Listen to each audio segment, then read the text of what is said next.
Bien, buenos días.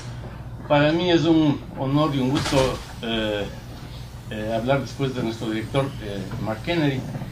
En este año en que esta facultad está dando pasos importantes, para quienes soñamos de una serie de cosas hace más de 20 años cuando se inició la facultad. Uno de los grandes sueños de los pocos latinos que estábamos vinculados a quienes fundaron la facultad fue tener un programa importante en español para que llegara a los políticos y a los consultores de nuestros países. Por primera vez este año tenemos un diplomado en español que, unido a un diplomado en Government de nuestra misma facultad, puede seguirse por el momento online y que puede permitir a los estudiantes obtener también una maestría. Ese ha sido un esfuerzo enorme, un viejísimo sueño, y quiero felicitar a Roberto Isurieta, el director de Asuntos Latinoamericanos de nuestra facultad, y a Mark, nuestro director, porque al fin se ha logrado este sueño que compartimos con el maestro que fundó la consultoría política en Estados Unidos, Joseph Napolitan, que siempre tuvo un gran entusiasmo y una gran disposición hacia América Latina. Tengo el honor de presentar ahora a Marcelo Ebrard. Marcelo Ebrard fue el jefe de gobierno del Distrito Federal Mexicano y realmente desde el punto de vista físico de la realidad hizo un gobierno absolutamente excepcional e importante. Desde el punto de vista de la opinión pública terminó con una aceptación enorme. 80% de los habitantes de la capital mexicana apoyaban su elección, su imagen era excelente y no sé, me encanta México, estoy vinculado a México desde hace muchos años y conozco bastante la política del país. Creo que si Marcelo Ebrard habría sido el candidato a la presidencia de la República en vez de Andrés Manuel López Obrador, pudo darse una batalla distinta de la que dio Andrés. Marcelo es un caso raro en América Latina. No es obligatorio ser intelectual para ser dirigente político. Antes parecía que sí, ahora no es muy así. Conozco a muchos dirigentes muy importantes, valiosos, que no son intelectuales, son personas que vienen de otras profesiones y como políticos lo hacen bien. El caso de Ebrard es un rarísimo caso de un intelectual que hace política, una persona con una extraordinaria sofisticación intelectual y con una gran elaboración. Es siempre un placer conversar con él, con su entorno, con su esposa Rosalinda, porque sobre todo estos 2 últimos años en que estuve mucho más en México y tuve oportunidad de hablar mucho con Marcelo, aprendí muchísimo política, aprendí muchísimo la historia mexicana y aprendí a comprender una nueva forma de ver la izquierda en América Latina. Para mí es un gran gusto presentar a mi amigo Marcelo Ebrard, que estoy seguro que nos regalará una magnífica conferencia.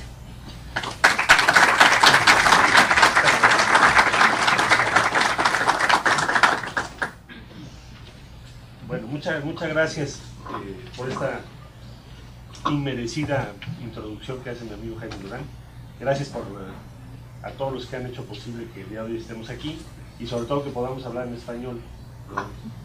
Y comunicarnos en nuestra lengua y compartir nuestras experiencias. Debo decir en primer lugar, para quienes no están muy familiarizados, la Ciudad de México es una ciudad de más o menos 9 millones de personas domiciliadas, más 4,5 millones que visitan la ciudad todos los días, ya sea que estudian o que trabajan en nuestra ciudad. De manera que tiene, entre otras cosas también, pues es la sede de los medios nacionales, medios de comunicación nacionales, de manera que la política que haces en la ciudad inevitablemente se convierte en política nacional. ¿Qué diría yo que les pueda ser útil a ustedes? Es lo que me he venido preguntando. Ayer tuve ocasión de pensarlo un poco más en las 2 horas que pasamos en el aeropuerto entrando a migración para hacer el reporte o no sé por qué. No sé si les pasó, pero bueno. Bueno, ¿qué cosas aprendí en la ciudad o que pueden ser útiles para ustedes? Más allá de lo que es la gestión de gobierno.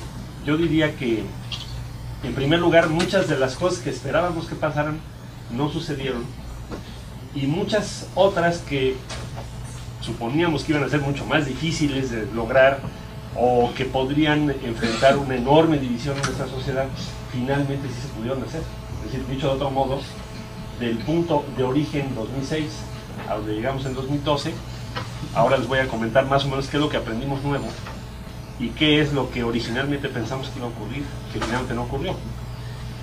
Por ejemplo, nosotros dijimos, hay que mover la ciudad, toda la estrategia que tenemos que hacer en nuestra ciudad tiene que ir a lograr una expansión, un crecimiento, desarrollo humano y a lograr colocar decisiones de política pública que vayan en favor claramente de libertades y derechos. No es lo que tradicionalmente había planteado o se ha planteado como lo prioritario por parte de un gobierno de izquierda. Hay otros problemas que tienes que atender, primordialmente desigualdad, primordialmente. Pero dijimos, bueno, si no logramos expandir las libertades y derechos en la ciudad, pues entonces todo lo que pensamos sobre el futuro del país pues va a ser muy difícil de comprobar, o de armar, o de organizar. Entonces lo que hicimos fue dedicarnos mucho a lo largo de los 6 años a este tema que les estoy comentando. Particular, bueno, la batalla, por ejemplo, para la interrupción legal del embarazo. Si hubiésemos hecho una reunión como esta, de hecho las hicimos, claro, no con el nivel que aquí tenemos, pero sí con muchos expertos y expertas, y nos dijeron, va a ser un desastre. ¿Cómo vas a hacer eso si quieres ser candidato a la presidencia? ¿Cómo van a proponer eso en un país cuyos valores son, digamos, se supone, muy tradicionales o vinculados a pues todo lo que es la presencia de la Iglesia Católica? Es un tema demasiado controvertido, controversial, etcétera, etcétera, etcétera. Es decir, en una reunión como esta habríamos dicho, no lo hagas, porque eso va a ser desastroso. Finalmente no fui candidato a la presidencia, pero por otras razones, no por eso. Entonces, ¿qué pasó? Bueno, se presentó, se hizo toda una lucha por esa causa, finalmente se votó en 2009 con una batalla enorme en la ciudad, y luego se ganó la corte. ¿Qué ocurrió? No pasó nada de lo que habíamos supuesto que iba a ocurrir. Sí hay zonas del país en donde evidentemente se va a hacer un tema en contra, quizá de manera muy importante todavía de varios años. Pero lo que es muy sorprendente es que si ustedes ven el resultado electoral en la ciudad, el candidato de nuestro partido que ganó la elección tuvo el respaldo de una parte muy importante del voto de la derecha, o el voto panista, si lo comparan 2012 con 2006. Entonces pasó exactamente algo que contradice todo lo que habríamos dicho en una reunión de esta naturaleza, con las encuestas disponibles, con los grupos de enfoque disponibles y con nuestro conocimiento político disponible. En realidad tomamos esa apuesta por un tema que se lo sintetizo de esta manera. Decíamos, hay muchos indicadores de que nos va a ir, o nos puede ir muy mal, o podemos dividir la opinión con esto. Quizá el resultado electoral va a ser muy malo, quizá. No teníamos ningún elemento para suponer que iba a ocurrir lo que ocurrió. Pero a cambio de eso lo tenemos que hacer porque es una parte esencial de la identidad de lo que queremos promover en el país. Es decir, aunque tenga un costo o pueda tenerlo potencialmente, conviene mantener la diferenciación y la proyección de una idea distinta de cómo queremos gobernar el país. Bueno, finalmente funcionó en la ciudad. Eso fue un hallazgo. De hecho, nos hallaron todas las predicciones en el sentido positivo. Tuvimos otra batalla en esa misma línea que tiene que ver con matrimonio entre personas del mismo sexo. Esencialmente es que tú puedas amar a quien se te la gane y no tengas, pues, se habla con la iglesia o pedirle permiso a alguien. Y eso también fue muy controversial en su momento. Sin embargo, en términos de resultado electoral, la forma en que la gente votó, también por otros factores, no digo solo por este, no era la que habría dicho la mayor parte de los expertos, analistas y especialistas en encuestas en la ciudad. Fue sorpresivo, sí, hasta cierto punto, pero más que nada nos quiere decir, ¿saben qué? No estamos leyendo bien lo que está ocurriendo en nuestra sociedad. La forma en que lo estamos midiendo no está funcionando bien, porque este tema del que les estoy hablando es un tema esencial. Es decir, para toma de decisiones y para que tú organices una estrategia política. Si te equivocas en un tema de esos, puedes perder la elección, que es el tema que finalmente ustedes son los especialistas. Entonces, no lo estamos midiendo suficientemente. Pongo otro elemento similar en lo que vivimos en la elección de 2012, apenas el año pasado. El movimiento que se suscitó en la Ciudad de México, fundamentalmente por los jóvenes, esencialmente redes sociales, no presencial necesariamente, de protesta o cuestionamiento al candidato del PRI, cuando fue a la Universidad Iberoamericana, etcétera, el movimiento 132, tuvo un impacto relevante.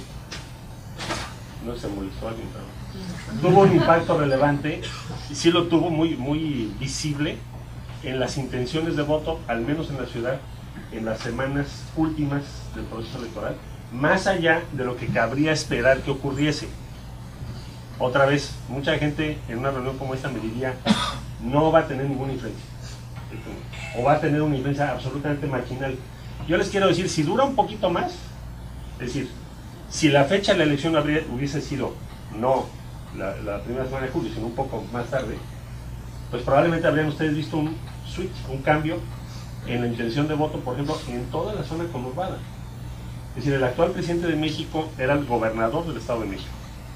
Y en el Estado de México se cerró los porcentajes entre el candidato de la izquierda y quien hoy es presidente de la República a solo 9 puntos porcentuales, en un plazo muy breve. Nadie lo perdió. Hay una gran discusión de qué efecto va a tener en el futuro o qué impacto va a tener en la conducción de las campañas y en la definición política todas estas nuevas formas de comunicación.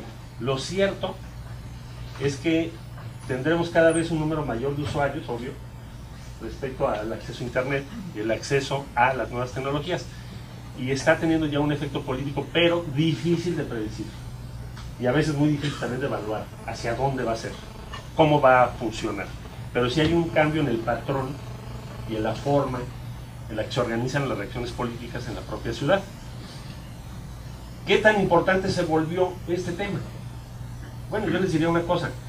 Para mí era más importante atender mi Twitter como jefe de gobierno que los eventos públicos oficiales.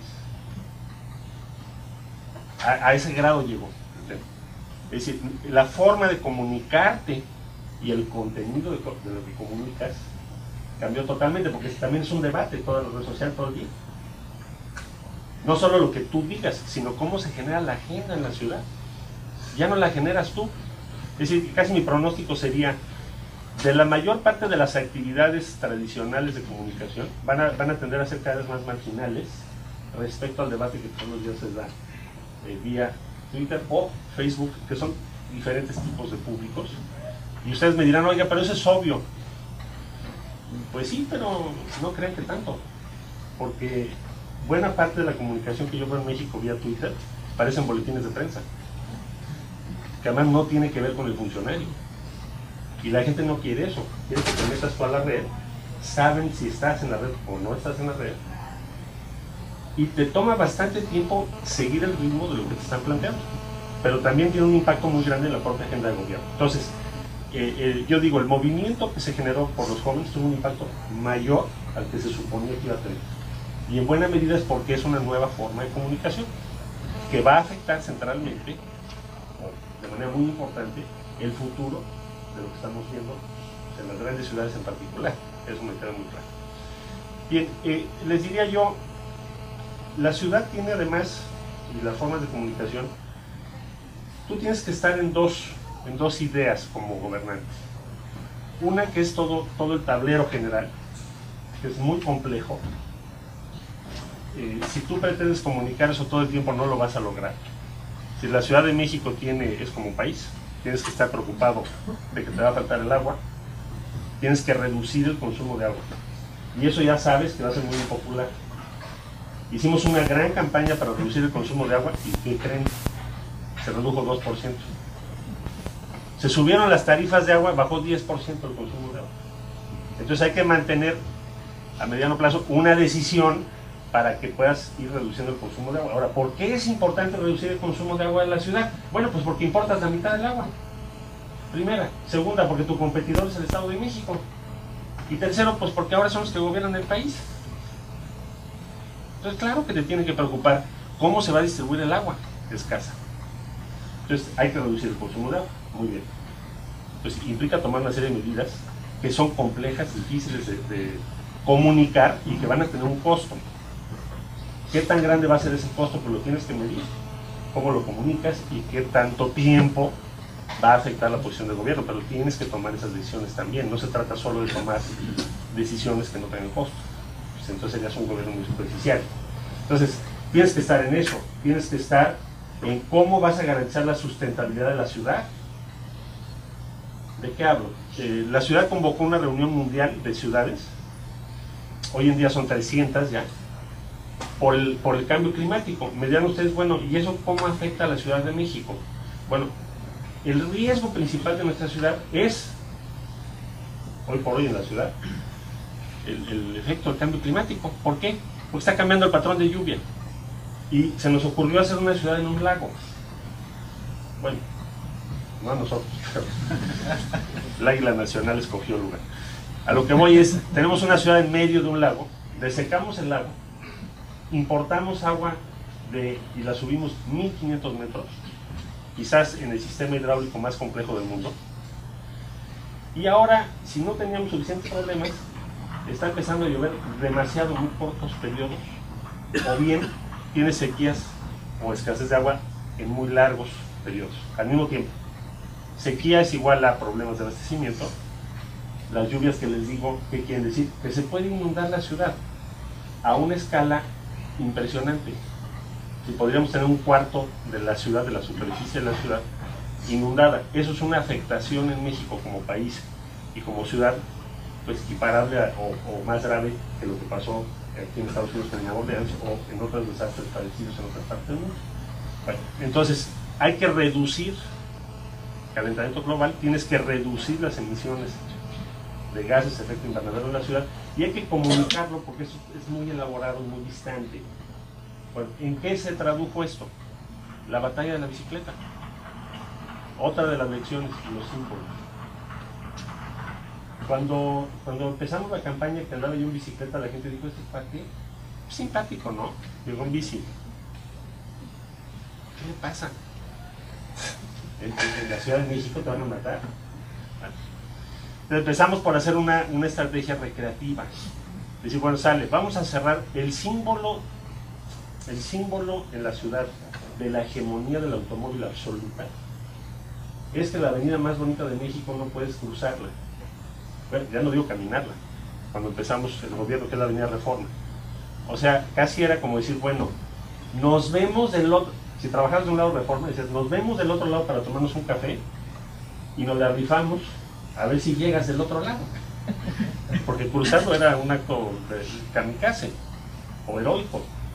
Bueno, entonces lo que hicimos fue tomar Reforma y cerrarlo. Y decir, lo vamos a usar los fines de semana solo para bicicletas y peatones. Entonces fue así como, ¿quién sabe esto por qué será importante? Hubo quien dijo, pues esto es recreativo, ¿no? No, este fue el primer paso para que empezáramos a comunicar que lo que es importante, o debe ser importante, son peatones y bicicletas. La verdad es que la bicicleta es un símbolo de cómo quieres vivir tu ciudad, exactamente opuesto a lo que es un vehículo. Yo estaba leyendo, el vehículo, no sé si hay alguien de la industria automotriz, no es personal, los vehículos empezaron a ser el símbolo de la modernidad en los años 20. De hecho, fue el símbolo del futurismo, porque era la velocidad, la autonomía individual, etc. Todo el movimiento futurista europeo, su símbolo y emblema era el automóvil. De Estados Unidos, bueno, ya ni hablamos. Y esto fue durante un muy largo periodo de tiempo. Por lo tanto, nosotros lo que hicimos en una ciudad que es el 0.4% del territorio de México, que tiene el número de personas que les acabo de decir, fue importar el paradigma del automóvil, que de hecho no tiene solución espacial. No tenemos el territorio para tener una sociedad de automóviles. No nos da el número. Bueno, lo importamos. ¿Y qué pasó? pues llegó un punto en que lo que teníamos que hacer, muchas gracias, llegó un punto en que lo que teníamos que hacer era cambiar ese paradigma y comunicarlo adecuadamente. Entonces un gran símbolo es la bicicleta. La bicicleta es lo opuesto. El vehículo te diferencia.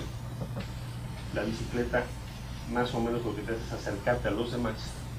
Los valores comunitarios son más fáciles de manejar en una sociedad más vinculada a lo que es el uso de la bicicleta y el espacio público de esa manera, que en una sociedad organizada en función del vehículo. Ahora, la ciudad tiene además una gran oportunidad. ¿Cuál es? La Ciudad de México, el 80% de las personas usan transporte público. Solo el 20% tienen vehículo. Y son los dueños de la ciudad. Es desigual la ciudad en todo. En eso también. Por consiguiente, dijimos, pues vamos a promover el uso de la bicicleta. ¿Qué pasó con la bicicleta? Nos fue muy bien, pero no sabíamos que nos iba a ir muy bien. Es decir, cuando se introdujo el sistema, todas las estimaciones, otra vez, con el grupo que teníamos, grupos de enfoque, encuestas, etcétera, etcétera, nuestra valoración y la valoración de quienes consultamos en ese momento era, va a estar de difícil. De hecho, si ustedes sintetizan todo lo que salió en los medios que se dijo respecto a que no iba a funcionar este sistema, yo creo que estaríamos como 6-1, 5-1. Porque nadie había leído que hay una generación de 17 a 18 años, digamos, a 25, 28 años, y para esa generación tener un vehículo ya no es tan importante como lo fue para las generaciones anteriores. Cambió, solo que no nos dimos cuenta. Es como un cambio en el subsuelo. Y te das cuenta cuando tomas alguna decisión que te deja ver que los valores cambiaron. Bueno, el caso de la bicicleta me fue muy bien y empezó entonces a mostrarse también un cambio en la cultura, diría yo, en la forma de vivir en nuestra ciudad. Fui a Copenhague para ver cómo funcionaba el sistema allá. Y la alcaldesa me dijo, mira, lo que ustedes tienen que hacer es lo que nosotros hicimos hace 40 años o 30. Y te voy a decir cómo funciona. Tú empiezas a introducir la bicicleta, van y primero los kamikazes, que son como el menos del 10% de la población, varones, más o menos tendrán a ser jóvenes, muy arriesgados, les gustan las cosas extremas, y cuando tú saques tu bicicleta eso va a funcionar con ese grupo. Después van a venir otros colectivos, otros sectores, y finalmente cuando tú tengas la mayor parte de las bicicletas ya utilizándose por mujeres, que somos muy inteligentes, quiere decir que tu sistema ya funciona, porque las mujeres no se suben a un sistema que no funciona, que es inseguro. Los hombres sí. Entonces, hace como un año vimos que ya más del 40% de quienes utilizan las bicicletas en México son mujeres. Entonces quiere decir que el sistema ya funcionó y que esa nueva forma de ver su convivencia en la ciudad está ganando terreno. Ahora, es una cosa importantísima lo que les estoy diciendo, porque es un cambio no solo de paradigma teórico, sino de la manera en que vivimos la ciudad. Si la Ciudad de México no lograba hacer eso, nos iba a pasar lo que pasó en Beijing. No sé si ya vieron las fotos de lo que está ocurriendo, que es un crecimiento exponencial del número de vehículos y aún con las nuevas tecnologías una crisis ambiental de primer orden. Entonces estamos hablando de que cambiar un paradigma que tuvimos 40 años como una cultura en torno al automóvil, la tienes que cambiar a bicicleta, metro y sistemas públicos de transporte. Pero la bicicleta es como el símbolo, como el emblema. Entonces es otra pieza muy importante. Y ahí también aprendimos, en el sentido positivo, que no habíamos medido adecuadamente lo que estaba sucediendo respecto a una nueva generación. Ahora, todo esto que les digo son cosas que hemos aprendido en un sentido positivo. En un sentido negativo también podría decirles que hay otros casos en donde quizá hablaba yo hace un momento del agua. O sea, no va a ser suficiente que estés convocando para administrar mejor el agua si no tiene un costo. Si no tiene un costo para todos, pues simplemente nadie te hace caso. Entonces sigues desperdiciando muchísima agua. Bueno, al fin y al cabo, ¿qué diría yo? Las formas de comunicación política están cambiando muy rápido. Es un reto inmenso para los gobernantes. La forma en que estamos comunicando, qué comunicamos, cuál es el entorno de la comunicación política. Todavía es incierto cuál va a ser finalmente el resultado del uso de nuevas tecnologías, pero es evidente que ya están teniendo una influencia muy grande. Gobiernos que no tengan comunicación adecuada con las nuevas redes van a tener dificultades inmensas, y en las campañas electorales y en los procesos políticos ni se diga. Cada campaña ves muchas de las fórmulas de los partidos cada vez más atrasadas respecto a lo que está sucediendo. Y finalmente yo les diría, pues soy un gran optimista respecto a todo esto que está sucediendo. Como siempre, el cambio a algunos nos da miedo. Son cambios enormes los que vamos a vivir. No necesariamente todos en la misma dirección. Alguien me decía, oye, no, pues esto puede ser también que el debate político se va a trivializar al extremo. Porque en 140 caracteres a veces no te caben ni dos ideas. Pero yo creo que no. Yo creo que lo que está sucediendo es algo que va a ser muy, muy positivo, eso creo yo. Aunque sí es desconcertante muchas veces, y es un gran reto, como ya les dije, para quienes estén encabezando los gobiernos, las instituciones, los partidos. Tiene que haber un cambio muy, muy rápido, muy acelerado. Ahora, todas estas lecciones, ¿qué quieren decir para la izquierda mexicana? Pues hay que rediseñarla. Somos muy old fashioned.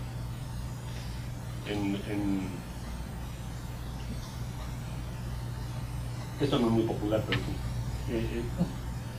las ideas que tienes, las 5 o 6 ideas esenciales con las que has construido tu territorio, pues ya no son suficientes respuestas para lo que quiere una sociedad que además está siendo muy diferenciada respecto a lo que quiere, o a lo que propone, o a lo que exige. Entonces vamos a tener que rediseñar no solo cómo nos comunicamos, sino qué defendemos. Por ejemplo, de lo que les acabo yo de decir, pues no eran causas que hubiésemos defendido en los años anteriores. Por ejemplo, el tema de acción climática no era discurso de la izquierda mexicana. ¿Por qué? ¿Quién sabe? Pues porque es un elemento de discurso y de preocupación muy reciente. Entonces tu diseño esencial es de hace medio siglo. No has movido tu territorio ni tus causas en 50 años, ya 40 y tantos años. Entonces es evidente que se trata no solo de cambiar cómo te comunicas, sino qué comunicas y qué representas. Y qué prioridad tiene cada cosa en lo que estás representando. El punto central tiene que ser, y seguirá siendo, dada la naturaleza de nuestro país, la inmensa desigualdad que tenemos. ¿De acuerdo? Pero hay muchos otros elementos que ahora tenemos que representar. Algunos ya los mencioné, no voy a reiterar, pero tenemos que rediseñar cómo estamos presentándonos y cómo nos estamos comunicando. Ese es el gran reto que tiene la izquierda mexicana, para poder mantener la posición que tiene y competir en la siguiente elección presidencial con posibilidades de ganar en 2018. Y no va a estar fácil, porque además la tendencia que hoy tenemos en la izquierda mexicana es a pulverizarse. ¿Por qué? Pues porque hay nuevos partidos. Y entonces vas a una competencia en donde todo el mundo quisiera tener su nuevo partido. Me decían que hay 33 nuevos partidos buscando registro, de los cuales de ideología progresista, bueno, según sus documentos, son más de 20.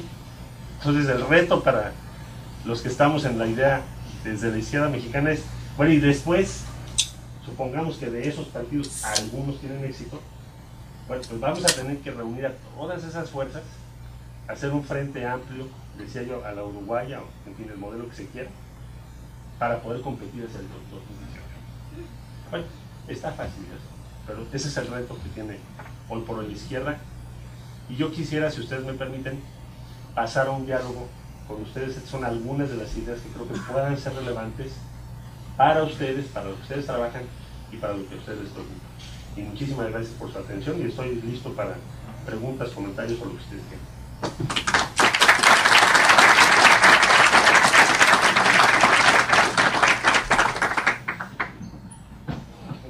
favor.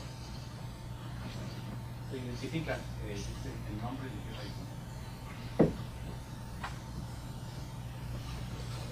Carlos de Puebla, México. Tengo una pregunta, gracias por su ponencia y las ideas, y una pregunta muy relacionada a lo que mencionaba en el sentido de aplicar políticas públicas cuando el resultado del análisis era contrario. Y le preguntaba en ese sentido, ¿está México preparado para una coalición de partidos en una elección presidencial para el 2018? Bueno, yo diría que para una coalición de partidos, digamos, del espectro que podrías llamar de izquierda en el país, tiene que ser. Estamos preparados, bueno, va a haber muchos inconvenientes. ¿Por qué? Porque lo más fácil en la izquierda es dividir. De hecho, cada quien cree que tiene toda la versión de cuál es la realidad, cuál es la verdad política. Entonces yo te diría, mínimo vas a tener 4 partidos. Pienso que el PRD seguirá siendo el que tenga mayor peso relativamente con respecto a los demás. En eso estará por verse en 2015, pero es lo que supongo que va a ocurrir. Creo que Andrés Manuel desde luego va a conseguir su registro. Tendrías Movimiento Ciudadano, tendrías Partido Trabajo, más si vienen otros partidos, no sabría decirte en este momento cuántos. Entonces, es obligado. No digo que sea sencillo ni automático, pero es obligado. Si no tenemos una coalición de todos estos partidos que te acabo de decir, no vas a competir en el 18. Y si la izquierda no compite, ¿quién va a competir? Solo que el PAN hiciera una reconstrucción maravillosa siempre es posible, pero lo veo improbable en el corto plazo. Es la izquierda la que tiene el mayor peso como partido alternativo o partidos alternativos para el 2018. Entonces yo creo que es obligado y va a requerir un gran esfuerzo político, pero lo tenemos que hacer. Ahora, quien juegue ahí solo, pues está jugando a que no se va a ganar. Y yo supongo que eso también va a tener un costo electoral. O sea, para el partido que diga yo no voy y no me importa, yo hago lo que yo quiera, no te va a ir bien en la elección, es lo que yo pensaría. Pero no siempre es como uno piensa. Gracias. Ese es el tema, gracias. Por favor. Aurelio Castilla a mí me interesa un poco que si nos pudiese comentar el proceso de usted como político para decidir ir en contra de la recomendación de los asesores. Nosotros los asesores, pues, lo que hacemos es construir una fotografía con las herramientas que tenemos, encuestas o focus group, lo que sea, para determinar cuáles son las tendencias. Pero es muy importante el vínculo, como usted decía, con la idea sustancial del político. Entonces, ¿cómo fue ese proceso para usted, de alguna forma, pelear hacia atrás de las recomendaciones de los asesores y decir, no, yo quiero efectivamente seguir con esta política? Sí, de acuerdo. No creas que se fue un acto arbitrario o que digas simple y llanamente no me importa lo que digan las encuestas y grupos de enfoque, etcétera, sino más bien mi punto es que no estábamos preguntando lo adecuado. O sea que la forma en que estamos midiendo este tema no es la mejor manera de hacerlo. Entonces ahora, ¿qué formas tradicionales tienes? Tienes encuestas de diferentes naturalezas, tienes grupos de enfoque que hay mucha gente que lo hace, pero con un margen de error altísimo, diría yo. Y finalmente, tú como dirigente político tienes que confiar también racionalmente en tu propio cálculo de qué es lo que está ocurriendo en la sociedad que diriges. Claro que pues, eso es subjetivo, ¿eh? Eso va en contra de toda la... O sea, no es muy científico, pero bueno, finalmente siempre tienes un margen y tienes que tomar algunas decisiones que son riesgosas. Bueno, en este caso, ¿qué pensamos? Mira, poner en la balanza lo siguiente. Tú eres o representas a un gobierno en una línea ideológica y política que lleva 15 años en el poder y ha pospuesto cada año un elemento identitario para tu formación política, para tu posicionamiento político. O sea, dicho de otro modo, tú dices que eres de izquierda y dices en 15 años no voy a promover la ley de interrupción legal del embarazo porque no vaya a ser que se enoje la iglesia. Oye, pues qué convincente. Además que llevamos votando por ti cuántas veces. Entonces, era difícil de medir también qué costo tendría o cómo mides tú que estás en esta materia, posponer esa decisión. ¿Cómo lo medirías? Tú dirías, electoralmente puede ser que convenga posponerlo, pero tienes otro daño que es más profundo respecto a un buen número de las personas que te están apoyando cada elección. Es difícil de ponerlo en la balanza, pero lo tienes que medir de alguna forma. Claro está que había quienes decían, oiga, compañeros, esto nos va a salir más caro que nada. Ahora, al final, ¿qué es lo que yo supongo? Que no estábamos midiendo bien ni unos ni otros cuando tomamos esa decisión. No estábamos midiendo bien que hay un cambio en los valores de las personas mucho mayor al que nosotros creíamos. O sea, no le prestamos atención a lo que te quiero comunicar. No es que no lo debamos hacer y medir, sino que no lo estamos haciendo adecuadamente. Y lo mismo nos pasó en otras decisiones. Típicamente en este tema que te digo de la bicicleta. Todo el cálculo era absolutamente contrario a que pudiéramos tener el éxito y el crecimiento que se tuvo con las bicicletas, incluso a la propia empresa que las puso. Entonces, bueno, ¿por qué está creciendo tan rápido? Porque cambiaron los valores de una generación y no lo vimos. Ahora, ¿cuál es el efecto de eso en política? Decía yo, todavía es incierto, es más una interrogación que una respuesta. Pero lo que yo sí haría es decir, ¿estamos midiendo correctamente lo que está ocurriendo en nuestra sociedad o no? Yo creo que no lo estamos midiendo correctamente. Ese es mi punto. Ahora, ¿cómo tomamos esa decisión? Dijimos, al final el costo va a ser menor si lo pospongo. ¿Por qué? Pues porque llevan 15 años todos estos colectivos esperando que seamos congruentes con nuestro programa. Entonces, démosle la prioridad que debe tener ese tema. Más o menos, no sé si te confundí más fuerte. Por favor. Me llamo Raúl Torres, soy de la Ciudad de México y estoy estudiando aquí en George Washington la maestría. Tengo una pregunta. En su experiencia y la gran aprobación que usted tuvo durante su gestión, ¿cómo conectarla? Porque ya en la pasada elección sabemos que usted tiene una aprobación excelente como jefe de gobierno, pero pues hay que pasar primero una interna en un partido, ¿no? en la izquierda.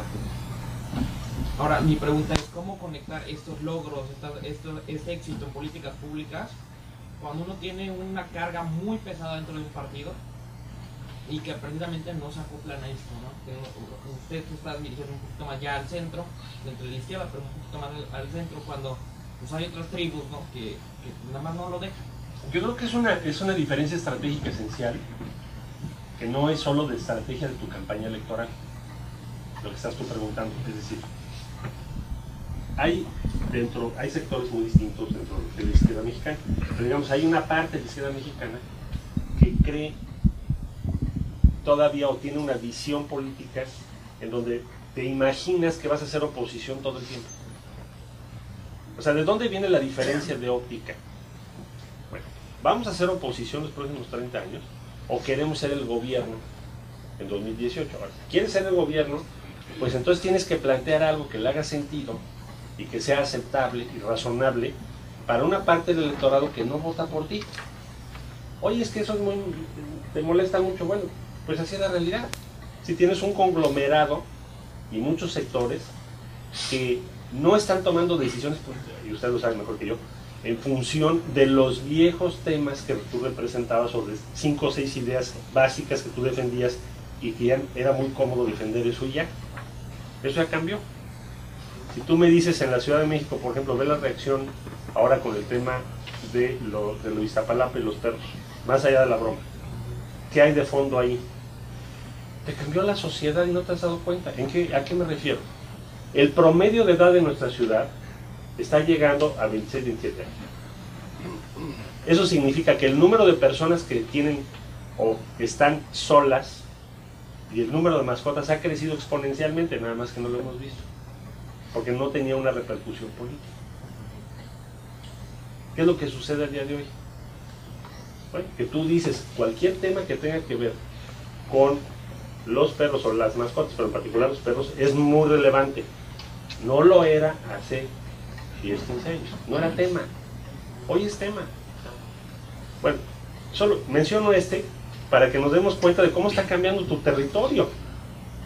O cómo están cambiando las tendencias de lo que tú quieres representar. Entonces, el sector de la izquierda que dice, vamos a quedarnos en esta idea de que somos la oposición. Y vamos a encabezar una posición contestataria. Y así vamos a ganar. Pues yo creo que están equivocados. Ahora, no lo creo yo. No hemos ganado. Con la pena, ¿no? Pero no hemos ganado. Ahora, ¿eso significa qué cosa? Que tienes que hacer una estrategia diferente, plantearte ganar, y entonces eso te va a llevar, tú me decías, a una posición más de centro. No sé si más de centro, yo diría que representes lo que hoy son las causas de la izquierda de una forma mucho más nítida, pensando que vas a ser gobierno. De hecho, pues yo era el jefe de gobierno. Por eso muchas de las diferencias de opinión tienen que ver con eso. Por ejemplo, me decían, lo avanzado es que si vas a hacer un segundo piso sea gratis. O que continúes el segundo piso, pero que no sea de cuota. Eso significa, por ponerte un ejemplo, que vas a utilizar los recursos escasos que tienes para hacer una vialidad que va a usar el 2 o quizá el 2.5, quizá el 4% de la población. No, vas a usar los recursos para el metro.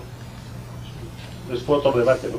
Entonces, hay ideas y posiciones que se tienen que revisar y tienes que llegar a una nueva propuesta, a un nuevo posicionamiento mucho más actual y más eficaz, diría yo, para poder contender en los procesos electorales.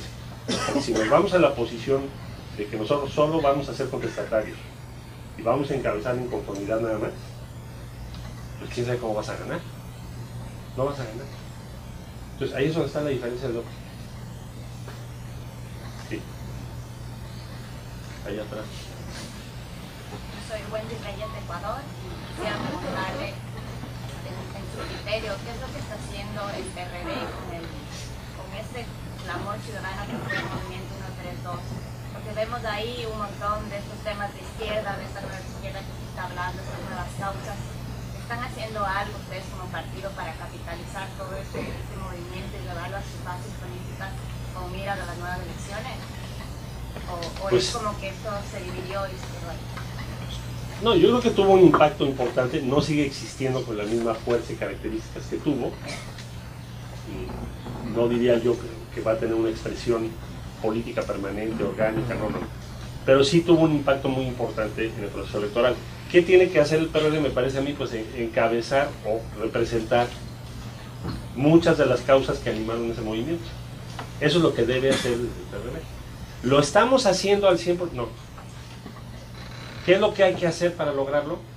Bueno, para empezar tenemos que cambiar muchas formas y cómo estamos pensando nuestra presencia política hoy en el contexto nacional. O sea, sí son nuevas ideas las que tienes que llevar, nuevas caras, nuevas formas, porque nuestras formas siguen siendo todavía muy anteriores, ¿no?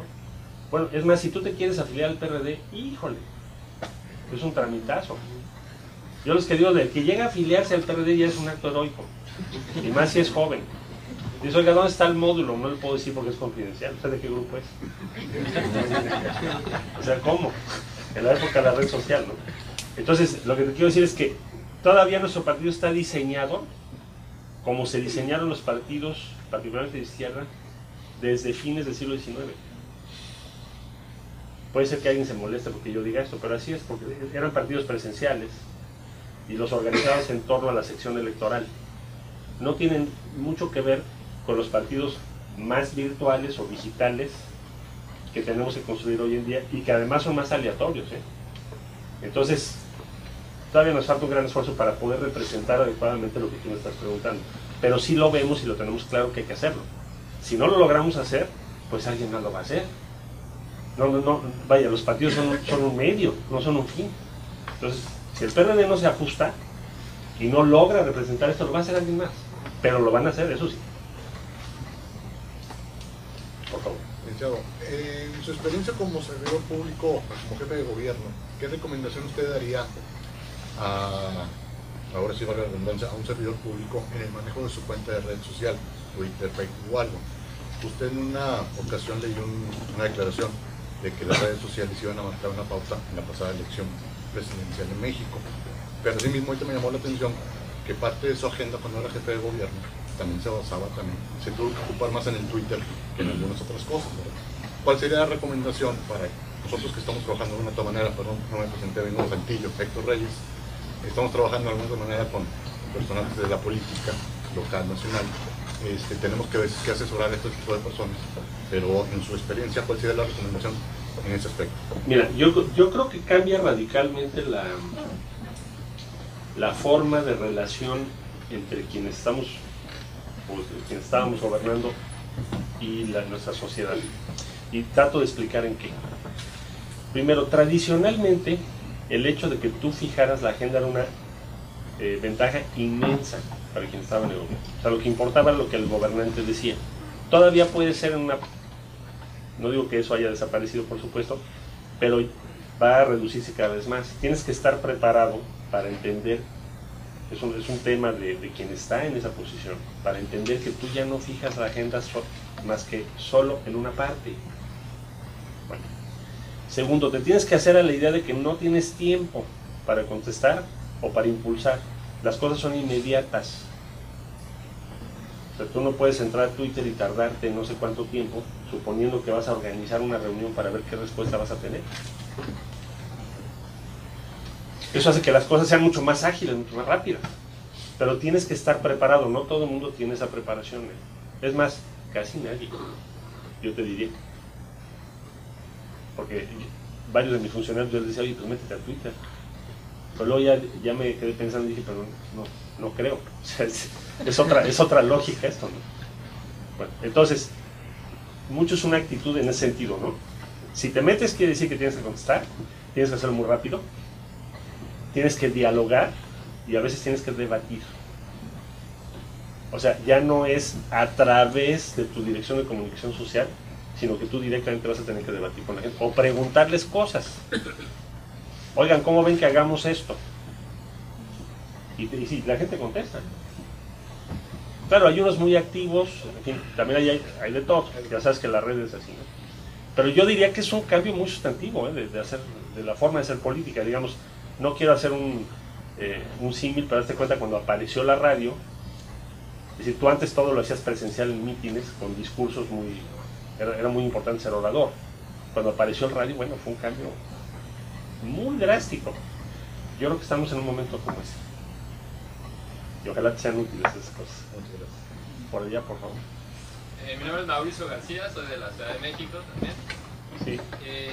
Y bueno, finalmente todas las campañas se tratan de continuidad o cambio.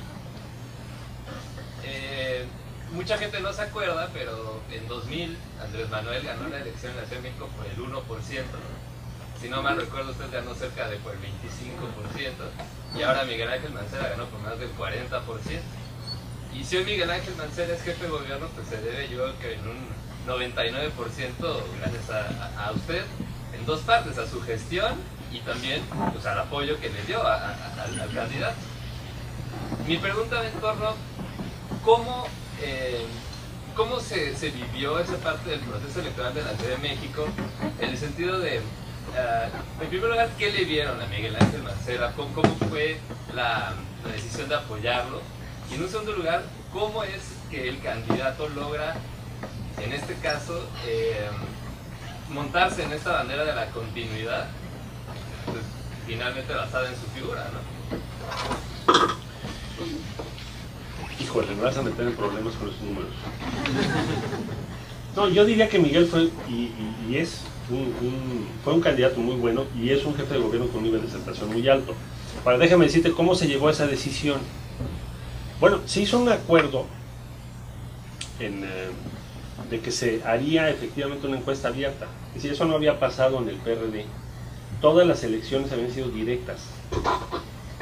La primera vez en la historia del PRD que se toma una decisión de este tamaño que yo sepa, en el Distrito Federal o a nivel nacional, con una encuesta acordada y todo, pues fue esta vez, en el caso del DF. ¿Y ¿Qué fue lo que pasó ahí? Yo creo que la gente lo que está premiando, me parece, porque en la encuesta claramente él ganó. Nadie cuestionó el resultado de la encuesta, era suficientemente claro que era el candidato preferido en la ciudad. La gente lo que está premiando allí pueden ser varias cosas, pero siempre, de manera muy importante, el tema de seguridad. El tema de seguridad es la preocupación número uno para una muy buena parte todavía de nuestra sociedad en la capital de la República, y aunque ha habido una mejora, sigue siendo la preocupación número uno. Y estamos hablando de quién era el procurador de justicia. Fíjate, ahí tienes un cierto, un tema interesante. Yo fui secretario de Seguridad Pública, y cuando yo asumí la Secretaría de Seguridad Pública, todo el mundo me dijo, te damos por muerto ahora sí, man, porque para que salgas bien de la cosa esta que como jefe de la policía es casi imposible, me dijeron mis compañeros en aquellos años. ¿Qué te diría? La gente valora muchísimo a quienes están enfrentando y trabajando este tema. Y eso, me parece, es una de las explicaciones principales de por qué el apoyo que tuvo el doctor Mancera respecto a otras y otros candidatos que también tenían trayectorias muy buenas, muy importantes. Creo que es eso, más las virtudes que tenga su imagen y pues todo lo que tú ya señalas.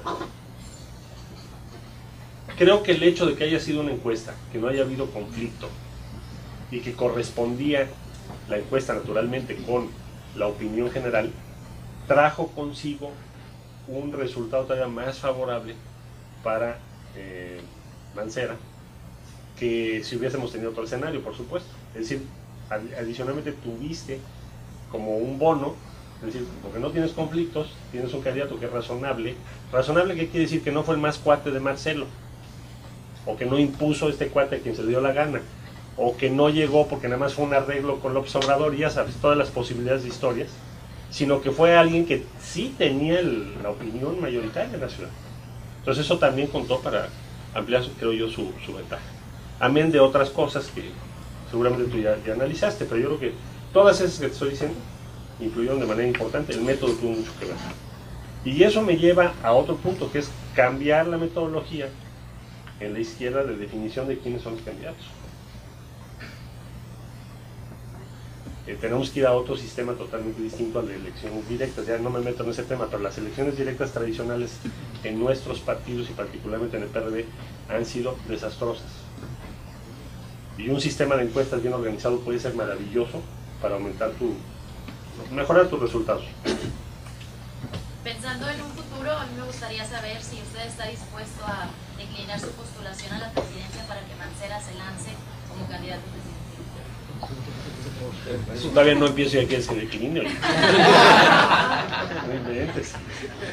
Rafael Brasil, fico feliz de ver o tema geralmente nos debates sobre o México sempre foi seguridade. Seguridade, estou vendo que não está falando em mobilidade urbana e meio ambiente. Isso é bom, fico feliz. Se diz você que importa 50% da água, quanto tratas os esgotos, o México, para voltar as águas limpas para o rio? Buena pregunta. Tratábamos muy poca agua.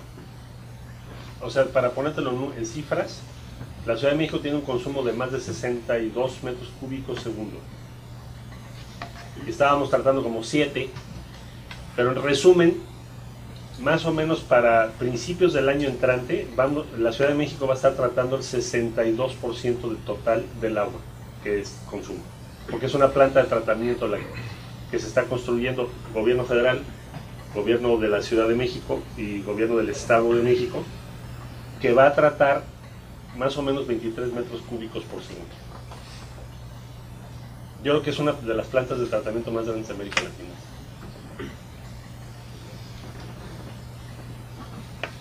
La derecha. Bueno. Gracias. Es la izquierda aquí. La izquierda. Sí, cierto, la extrema izquierda. Jorge Salgado de Guerrero. ¿Qué estrategia podría tener la izquierda para poder llegar a gobernar en 2015 y 2018 cuando tenemos enfrente a un partido que estuvo en la presidencia, que después perdió la presidencia y que ahora vuelve a estar en presidencia? que sabemos cuáles son las prácticas que utiliza, cuáles son los medios necesarios que utilizaría la izquierda, especialmente el líder que tenemos enfrente, para poder ser una opción a gobierno. Bueno, es una pregunta fácil esa. Yo diría, mira, lo primero que tenemos que hacer, que comentaba yo hace un momento, es que todas las fuerzas de izquierda puedas tener un frente amplio, una confluencia de fuerzas, porque toda la tendencia actual es a pulverizarte, a dividirte. Si te dividen, no vas a poder competir. Entonces, para mí el gran reto es que ya sé que de aquí a 2015 vas a tener competencia entre las formaciones de izquierda, pero el gran reto es terminar la elección 2015, tienes que organizar un frente común muy amplio para que puedas realmente aspirar a contender en el 2018. Esa es como la causa primordial a lograr. Si no tienes ese basamento, veo muy difícil que podamos competir. Ahora, ¿es factible? Sí. Es complejo, pero sí es factible. Y además yo creo que es lo que va a querer y va a respaldar una buena parte de quienes quieren en nuestro país tener un rumbo distinto en el 2018. Ahora, tú me dirás cuántos son. Pues, bueno, tú súmale, 2006 sacamos 14 millones, ¿no? Por ahí. 2012, casi 16 millones. Entonces estás hablando de un núcleo de votantes bastante consistente que te está diciendo queremos otra cosa. Organízalo, organízate y representa esto. Y eso es lo que tenemos que hacer. Ahora, ¿cómo crecer? Bueno, vamos a tener que representar otras cosas, otras causas. Algunas ya las comenté aquí. Vas a tener que ser una oposición muy bien informada, muy convincente. No va a ser suficiente con que digamos no estamos en favor de Entonces, eso es lo que hay que hacer, me parece. Y es factible, nada más que es difícil, pero sí es factible. No pierdas la esperanza de salir. Mi nombre es Cecilia, soy peruana. 80% al terminar su gestión como nivel de aprobación, sí, sería la envidia de todos los presidentes que han pasado por mi país y de muchos alcaldes. Entonces la pregunta es, ¿cuál cree usted, si tuviera que escoger una razón, o cuál es la estrategia que permite estar en un gobierno y gobernar y terminar con ese nivel, con ese alto índice de aprobación? Yo creo que tiene que ver. No creo que puedas trazar una sola estrategia, tendrías que ver de qué ciudad estamos hablando. En el caso de la Ciudad de México me parece que ese resultado se debe en buena medida que la gente sintió o percibió que tenías una mejor seguridad en la ciudad. Es decir, que no era ya el tema primordial. Y mejoras que tú podías ver en tu movilidad, físicamente, que la nueva línea del metro, el nuevo sistema de autobuses, el sistema de las bicicletas, en fin, que tienen que ver con tu vida cotidiana. Y una nueva manera de, si tú quieres, de vivir tu ciudad, todo lo que tiene que ver con vivir tu ciudad, que tú puedes visualizar en tu fin de semana como persona. El espacio público, espacios públicos no todos, los principales de la ciudad, estoy hablando, los emblemáticos de la ciudad. Todo, no puedes encontrar una sola causa, es más bien un conjunto de cosas que sucedieron que tienen que ver con tu vida cotidiana, en donde tú haces una alta valoración del rumbo que lleva la ciudad, más allá de la persona que está gobernando, sino que la ciudad te parece que va en una dirección correcta, por la suma de estas iniciativas. Si tú me dices qué habíamos previsto que iba a ocurrir, pues a lo mejor era muy distinto a lo que habíamos pensado, como ya lo expliqué. Pero al final del día, en síntesis, si tú tienes más seguridad, o te sientes más seguro, si tú tienes una ciudad con las actividades que te estoy comentando, los espacios que te estoy comentando, que sí modifican en algo tu vida cotidiana, o sea, no es solo un discurso general, o sea, sí cuenta que tú puedas ir al Zócalo a oír a McCartney y que no pase nada, que te diviertas, y sí cuenta que te vayas en la bicicleta el domingo y no te pase nada.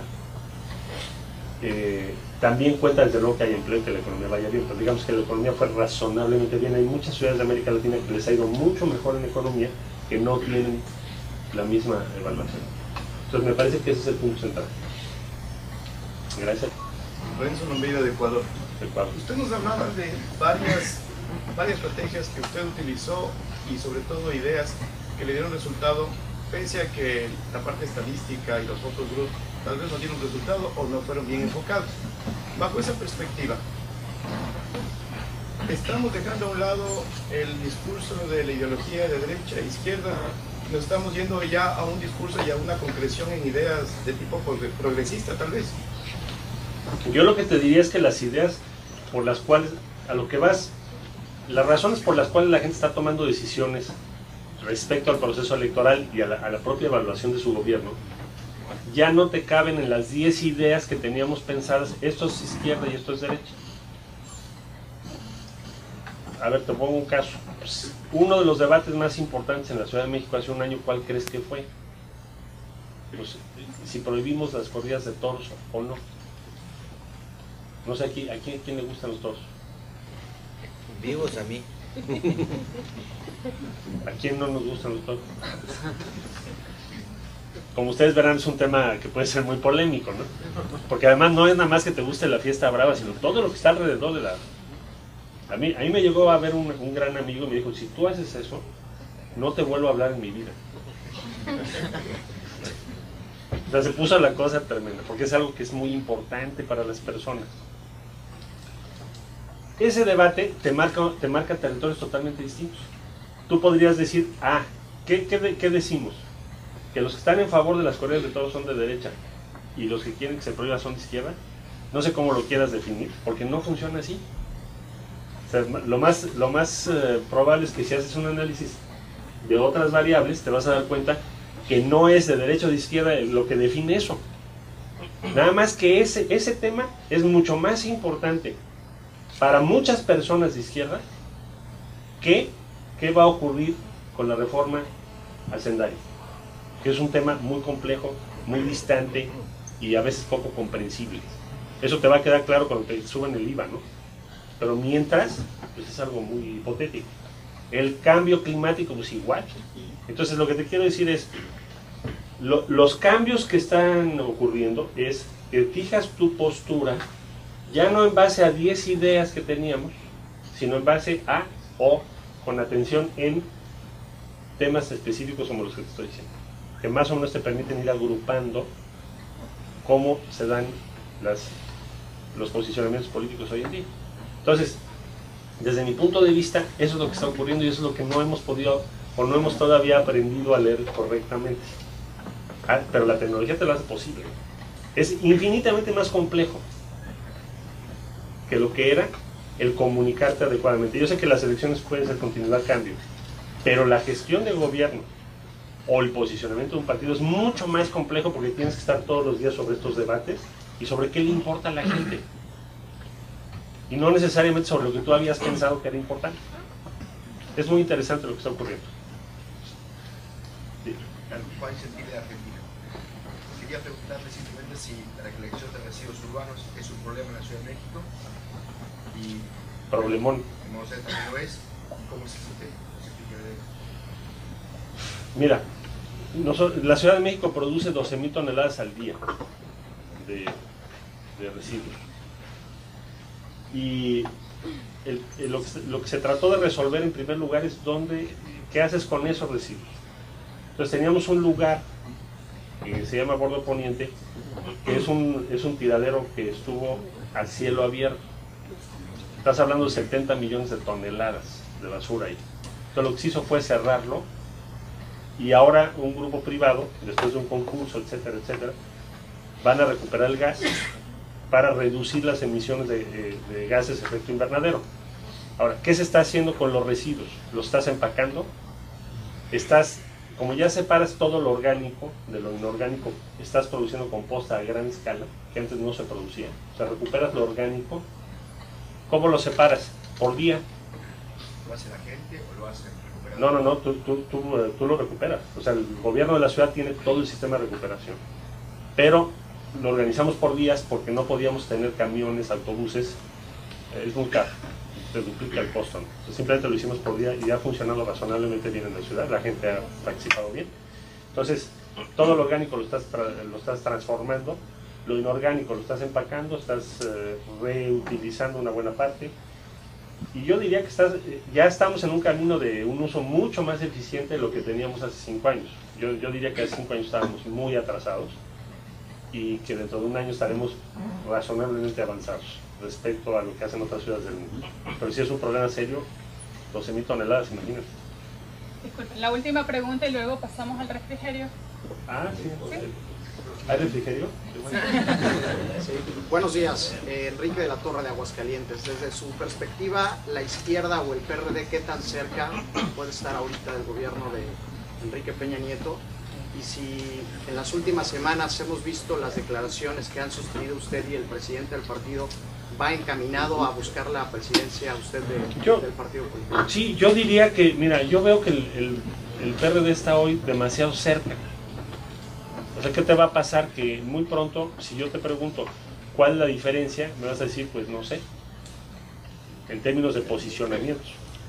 O sea, el PRD firmó un acuerdo que es demasiado vasto, son 95 o 98 puntos, que a mi modo de ver lo que debimos haber hecho es presentar claramente en cada tema qué es lo que buscamos nosotros, qué es lo que plantea el gobierno que está entrando, y si hay algún acuerdo, por qué estamos de acuerdo o por qué no estamos de acuerdo, en vez de firmar un documento tan genérico, tan general, etcétera, etcétera. Entonces, desde mi punto de vista, y esa es la discusión hoy en día, es cómo te vas a diferenciar, cómo vas a presentar todo lo que acabamos de decir aquí. Eso no quiere decir que no llegues a ningún acuerdo, no estoy planteando eso. Entonces, hay esa discusión dentro del PRD. Por ejemplo, se va a presentar la ley de telecomunicaciones, nadie la conoce en el PRD. Va a llegar, va a estar presentada. Tampoco se procesó adecuadamente, me parece, con quienes debes, bueno, tus parlamentarios, por ejemplo, ¿no? Entonces, pues, habrá que resolver ese tema. Y luego viene la renovación del partido, que está establecida estatutariamente para el mes de marzo del 14. Claro, más o menos dentro de un año. Entonces, yo lo que estoy planteando es que a mí sí me interesaría participar en lo que va a ser la renovación del partido en los tiempos que estatutariamente que están convenidos. Así.